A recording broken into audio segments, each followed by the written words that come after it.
CTV Edmonton, local breaking news with Connor Hogg. Good evening. Skyrocketing commercial rent rates are forcing several small business owners in Beaumont to make some tough decisions, whether to pay up, relocate, or close. As CTV's Amanda Anderson reports, some owners say it's time for the government to intervene.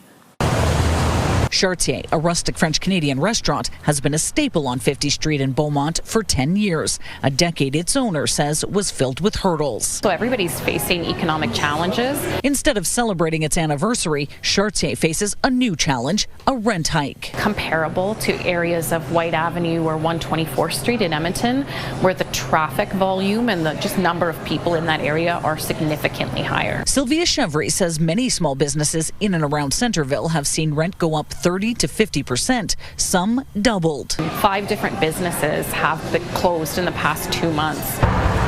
A block away, Christine Nelson looks inside an empty storefront, a place she spent 5 years running a successful consignment store until it came time to renew the lease. We were paying $25 a square foot, and the offer was $38, $39, $40 per square foot to renew. There's absolutely no way that I could have done it. It's completely unaffordable. Beaumont's mayor says city staff will be asked to compare rent rates in neighboring communities with what's happening locally. She says commercial vacancies have dropped from 21% in 2023 to 4.6% as of April. There's definitely a need to involve multiple layers of government in order to solve the problem. Right now there's actually tax deductions for the landlord if the building sits empty. Shoppers are sad to see businesses they've come to love being forced to move or close. We want to support these community members, but even our support can't keep them here when their rent is going up. While Nelson was able to relocate her shop, Chartier has decided to roll the dice with a new lease, trying to stay optimistic. We're putting in so much effort and so much to try and make it work. Amanda Anderson, CTV News, Beaumont. We reached out to the province and are waiting for a response. For the second straight season, the opening of the Energy City Cactus Rats' new ballpark has been delayed. While the team says it will play there this weekend, there's still no space for spectators. CTV's Curtis Goodrum spoke with frustrated fans who purchased season tickets. For more than 3 years, this Spruce Grove ballpark has been under construction.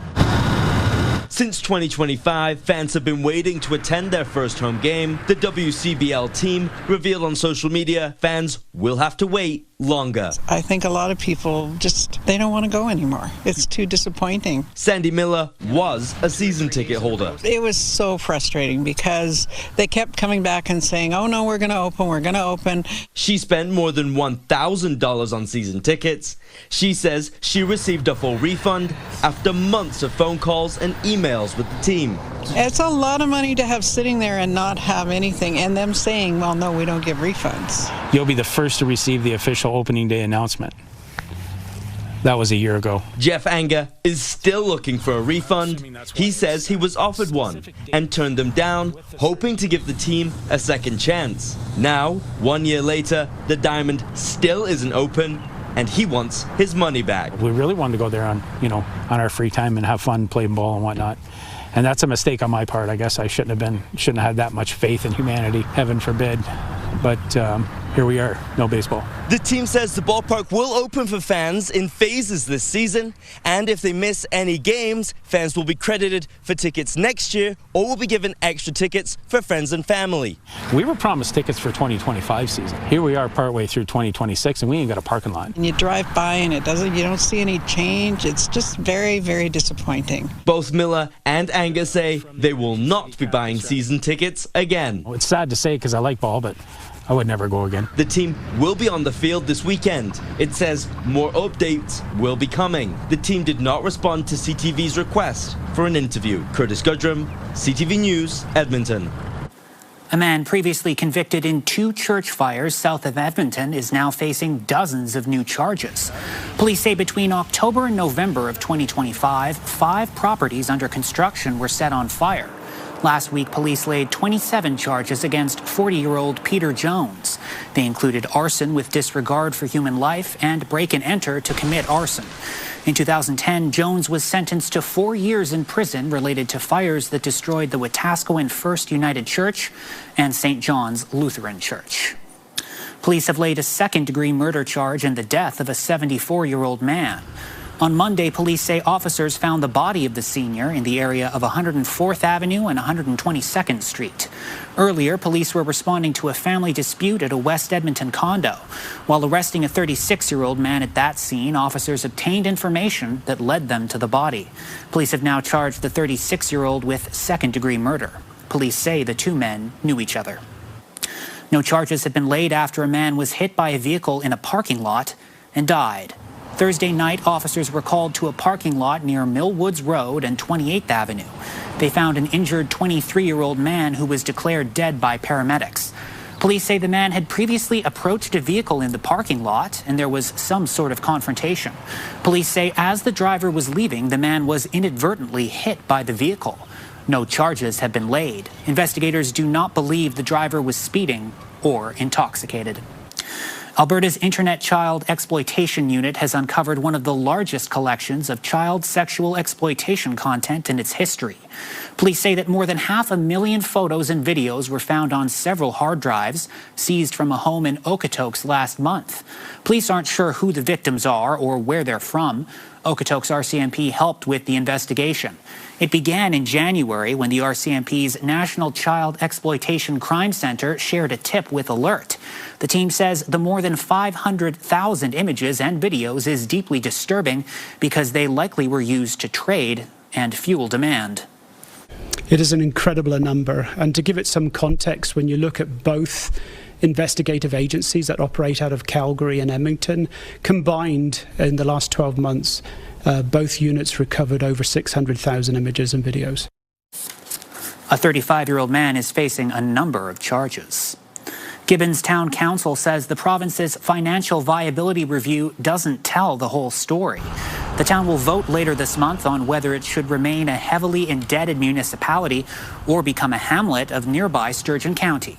Gibbons' debt reached a ceiling of $13 million earlier this year. The mayor of Gibbons says the province's review, which was released on Monday, doesn't acknowledge the town's efforts to repay its debt or the loss of its local voice if it chooses to dissolve. Gibbons Council has published additional detail for voters, including updated financial plans. Alberta's government will begin rolling out 3-in-1 identification cards starting July 2nd. The new driver's licenses and ID cards will include personal health numbers and a citizenship marker for Canadians. The mandatory marker will appear as a maple leaf with CAN on the card. Dual citizens will also get the marker.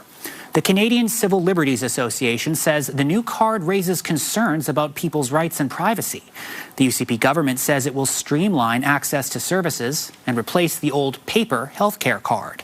Some other changes include replacing the dinosaur image with a pump jack. The words "Alberta Strong and Free" and a mountain image are on the back. Independence referendums and complementary industries were on the speaking agenda as Alberta's premier met with the leader of Quebec today. Danielle Smith says she wants to pitch the Eastern province on cooperation and partnership, and experts believe there's a lot of middle ground to mine. CTV's Tim Brooke explains.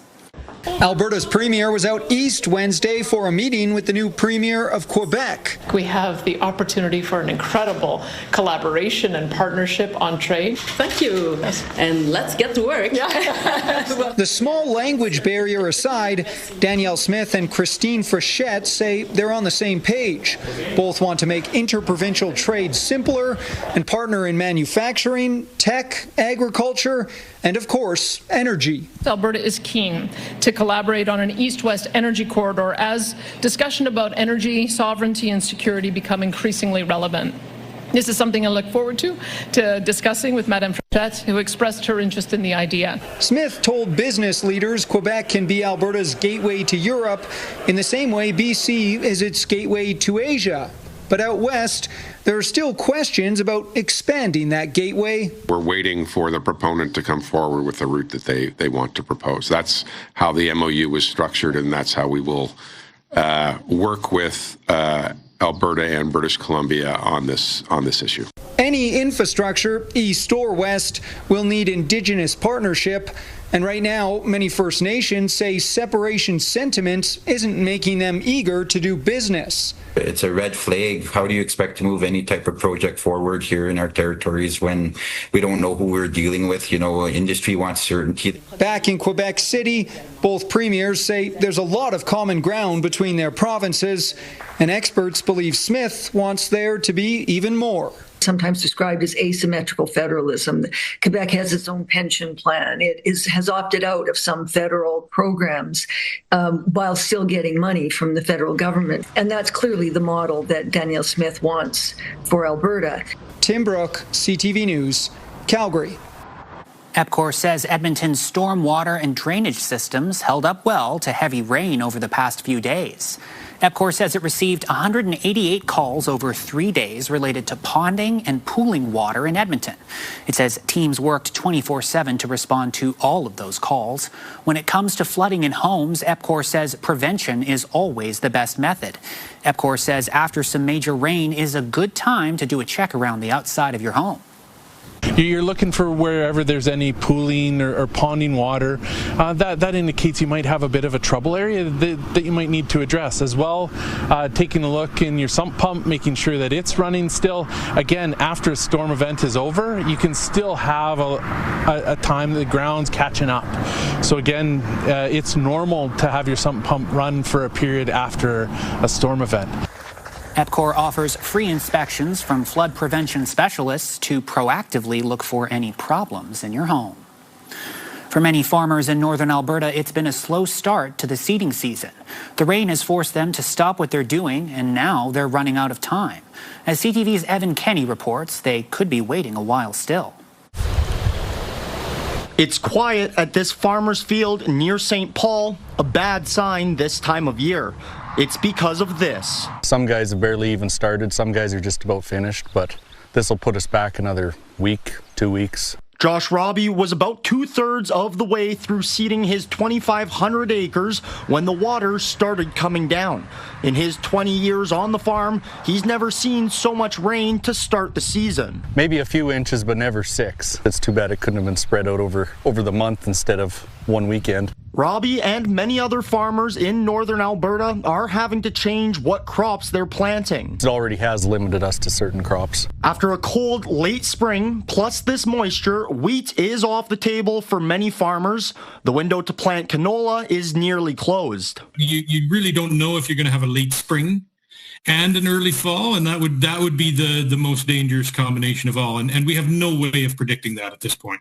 Farmers can still grow barley or oats, but they'll have to wait for the ground to dry, which won't happen soon. They had as much rain in 3 days as they would normally get in April, May, and June combined. They probably get another 30 to 50 millimeters by the end of the weekend, most of that coming over the weekend. Which will lead to a small yield, and the consequences will rain down on consumers. It's just another thing that'll add to grocery prices.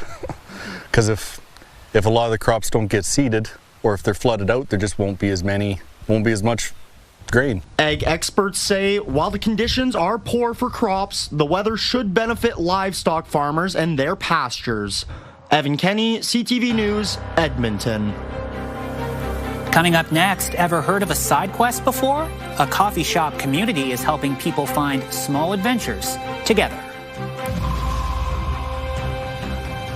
And also just ahead, the warmer weather means it's garage sale season, and a new website might help you find the sale that speaks to you. We wanted to find a way that was easier. Welcome back. 16 degrees for a daytime high today, so a handful of degrees below average. Should be a little closer to 20, though, for tomorrow and Friday. Both those days could have some late day showers and thunderstorms, though. Talk about all that in a couple minutes. Programming brought to you by James H. Brown Injury Lawyers, the heavy hitters of injury law.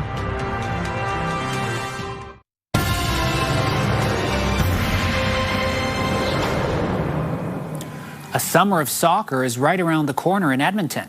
Ice District will be switching from skates to cleats next week for nearly 100 World Cup watch parties over the summer.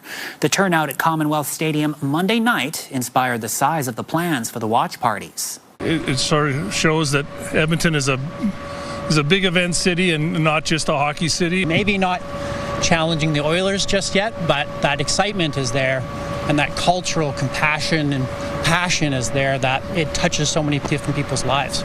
17 World Cup watch parties will be held at Ice District's Fan Park. The events are family-friendly with food and both alcoholic and non-alcoholic drinks.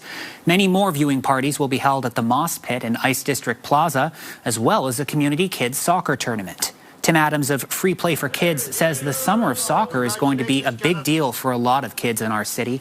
Many of them look up to international soccer star Alphonso Davies, who grew up in Edmonton and whose story speaks to them. Adams says he hopes to see local cultural clubs at the larger events as well.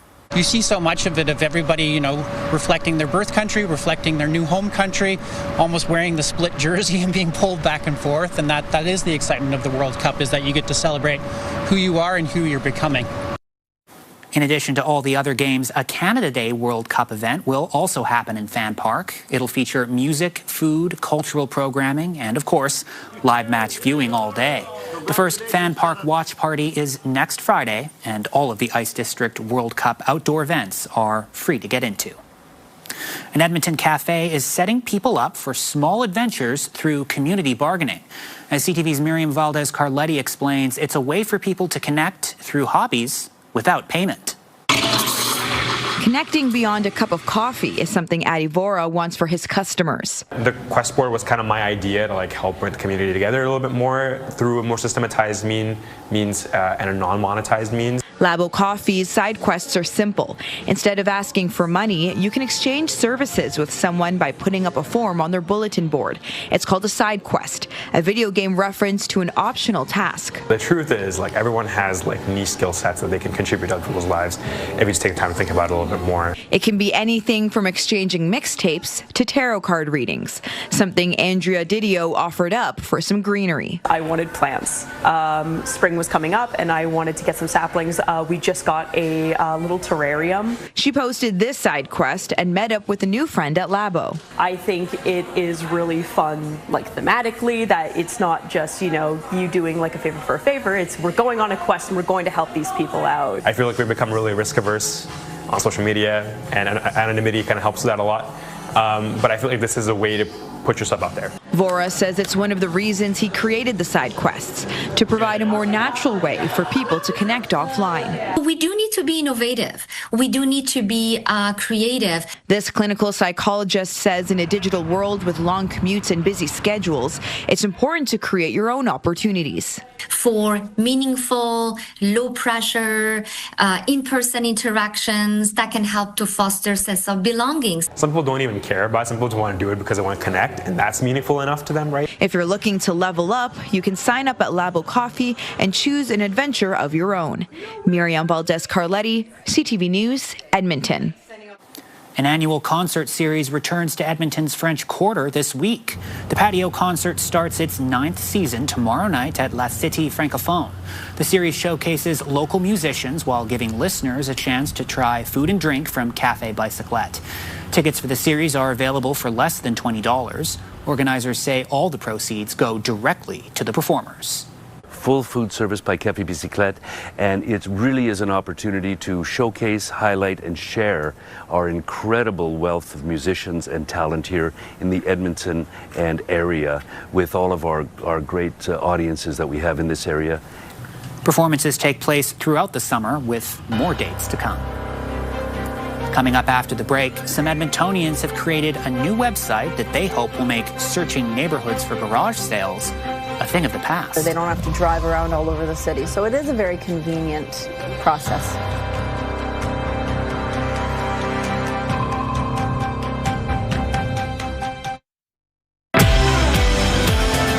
Thursday on Your Morning, the importance of talking about money early with your children, and we talk with a doctor about common women's health issues during menopause, what is normal, and when it's time to seek professional advice. Programming brought to you by Green Tree Outdoor Living, where your dream yard becomes a reality.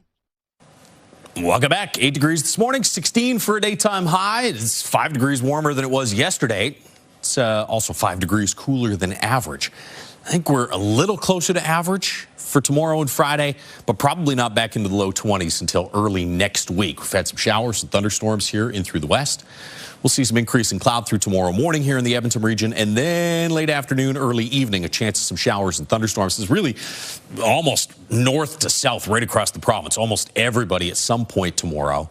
Earlier in the west, later in the east, but almost everybody gets at least a chance of some showers and thunderstorms as that trough of low pressure goes through. Friday morning, another little system starting to develop here. We'll get some rain in the morning in through the Peace Country, and then this could get going a little earlier in the day for us here in the Edmonton area. Instead of supper time, evening hours, I mean, it may still happen late afternoon, early evening, but possibly around lunchtime, a risk of some thunderstorms starting to bubble up in the Edmonton area and then tracking off to the east-northeast. 10 degrees tomorrow morning here in the city. Will be about 11 or 12 across the north, 9 in Red Deer. Daytime highs tomorrow. A little cooler in Grand Prairie than it was today. 20, 23 in Fort McMurray for a high, 20s for Lloydminster, Cold Lake. Jasper got to 25 today, 19 tomorrow. Red Deer, chance of some late-day thunderstorms and about 18 degrees. There's your risk of late-day showers, thunderstorms tomorrow and Friday. As we said, Friday could actually start early afternoon. Chance of showers on Saturdays, mostly late in the day. I think we'll actually see a bit of sunshine early in the day. And it may not be just showers. It could be some periods of steadier rain Saturday night into early Sunday. Temperatures will get knocked back into the mid-teens before returning to the low 20s and back closer to average for Monday and the rest of next week. So a little bit of a slight warm up tomorrow and Friday from where we've been the past few days, but back to a chance of some precipitation. That is your forecast. An Edmonton success will soon be spreading across Canada. The new owners of Zellers plan to take the brand's relaunch national, starting with 2 new stores in Ontario.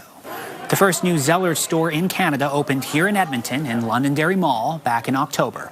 The owners say in addition to 2 new stores in Toronto and Windsor, they're looking at spaces in other markets, including Calgary, Vancouver, and Ottawa. Like the Edmonton store, the new locations will carry clothing, home goods, luggage, and seasonal items. The new stores will also sell snack foods and toys. Fans of heated Rivalry got their chance to order the hit show's iconic Team Canada fleece today, and it sold out fast. The $356 fleece sold out just a few minutes after becoming available for pre-order from retailer Province of Canada. A similar fleece was worn by actor Hudson Williams on the show. 10% of the proceeds will go to You Can Play. That organization addresses homophobia and other forms of discrimination in hockey. Finding a garage sale this summer could get a little easier than it used to be. Instead of driving around or scanning the papers, you can find addresses on a new website called YardQuest. CTV's Nir Manisa spoke with the local founders. Here's our main list for all of our events. Connor Braun and Matthew Peace love a good garage sale. Finding them, though, was a source of frustration. You'd go looking for garage sale signs and maybe you wouldn't find them, or you'd find one and follow it through a neighborhood only to get lost, right? And we wanted to find a way that was easier. That led to them creating YardQuest, a website that allows people to post their garage, estate sale, or local market for free. Last weekend, we had close to 200 garage sales, and we had almost 400 visitors come through the site. Sellers can post their information, including hours and what they are selling. Addresses are blocked until the day of the sale. It's not like other platforms where you have to go and delete your post. It just automatically deletes it. We don't save information. Also included on the site are community garage sales, which are becoming more popular. There's one in the Terwillegar neighborhood later this month. The traction, right? Everybody, people can go and they can multi-shop at different addresses on the map that may be very, very close to each other. They don't have to drive around all over the city. So it is a very convenient process. As garage sale season is underway, these friends are excited to find new gems while thrifting. We found a really old coin collection once, which was super great. I found a really cool home pinball machine from the 70s called Star Explorers that I picked up for like $100. Hoping others use their website to make the thrill of thrifting easier. You can learn more at yardquest.ca. Nir Manisa, CTV News, Edmonton. Thanks for watching us tonight. For the latest news anytime, visit our website, ctvnewsedmonton.ca. Thanks for spending your time here. Have a good night.